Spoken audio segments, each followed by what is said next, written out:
Halloween. So this is my October wrap up. I have like 12 books to cover and I didn't finish 2 of them. I started off with a book that I DNF'd, Between the World and Me.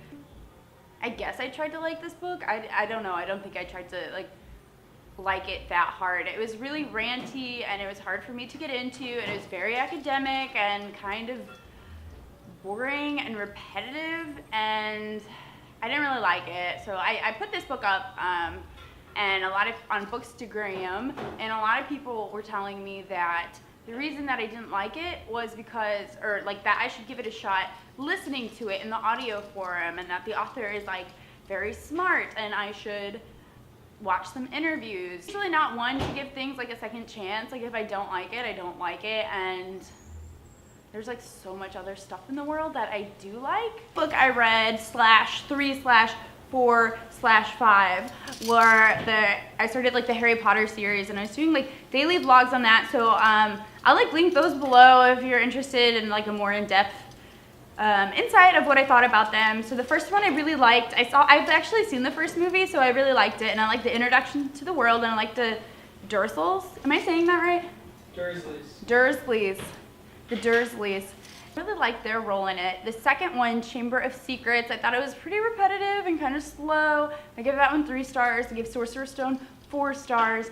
And then Prisoner of Azkaban I really liked. I thought that one, there's a lot more going on, and it was a lot more exciting, and I really liked the Dementors and what, like, the darkness that they brought. And then Goblet of Fire, I DNF'd that. I am planning on reading that again. I'm doing a buddy read with Jessie from Jessie's Shelf, because she's also reading these for the first time. So I'd like to read these, but I think I made a mistake by like doing it all at once. It was just like too much for me, and a lot of them are very repetitive. And it's like repeating the same stuff, and it's very like formulaically the same. So it's kind of hard for me to like get over. I'm not like a very big series reader, but I think I could get into it again if I just space it out again. And I am feeling like I want to read it again. So planning on reading that in December. Kids of Appetite by David Arnold. I read his other book, Mosquitoland, and I loved it. It was really cute and unique, but this book, I gave it 2 stars. I felt like it was just trying to cram so much into the plot, and I didn't care about the characters, and I didn't really care about the plot that much. It was just kind of annoyed the whole time. I didn't want to finish it, but I did. Yeah, it's not that good. Read some nonfiction, Black Like Me, for book club, and I thought this book was amazing. The summary of it makes it sound kind of bogus. It's an investigative journalism piece, and it's about a white guy who changes his skin color to live as a black man in the South. So he starts out in New Orleans, which is cool because that's where I'm based out of right now. And like, honestly, the way they were talking about it is like, New Orleans hasn't changed that much. Like we were talking about this in book club, how you could like change, if like you didn't know the date of when he was in New Orleans, you could be like, huh, I don't know, is that yesterday? Started hitchhiking around and went to Mississippi and went to Alabama and went to Atlanta, and it was really eye-opening. Sometimes he had to like change his color back to white because he couldn't take it, and he was like scared for his safety. But that's the real world, and he couldn't take it. But it was really interesting. Never read a book like that before. I highly recommend it. I gave it 4 stars. So then we go to Spook Athan. I'm just gonna like real quick, because I already did a wrap-up video for this. I read Sharp Objects, The Telling, The Rest of Us Just Live Here, and The Merciless. My favorite book was The Merciless. My least favorite was The Telling. The other 2, The Rest of Us Just Live Here was like cute and fun and kind of spooky, more like magical realism, and I really like that aspect of it.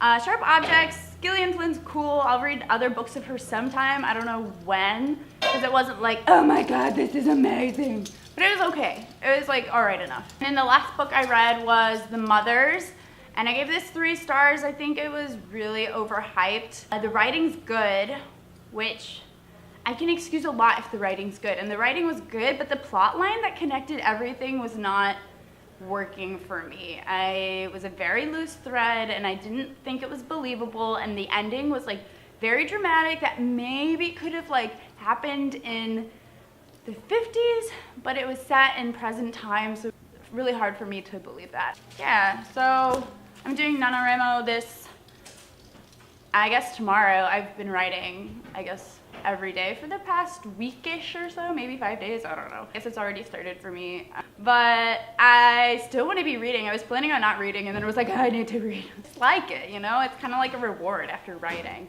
But it's like, I like writing too, but it's a lot easier to like put off writing. And once you're in it, but it seems more of a chore than reading. Reading is like a luxury because you can like read in the bath. I'd be reading a lot of graphic novels. I might do a video on what I'm reading. I might not. Picked up a bunch yesterday and I'm really excited to start reading those.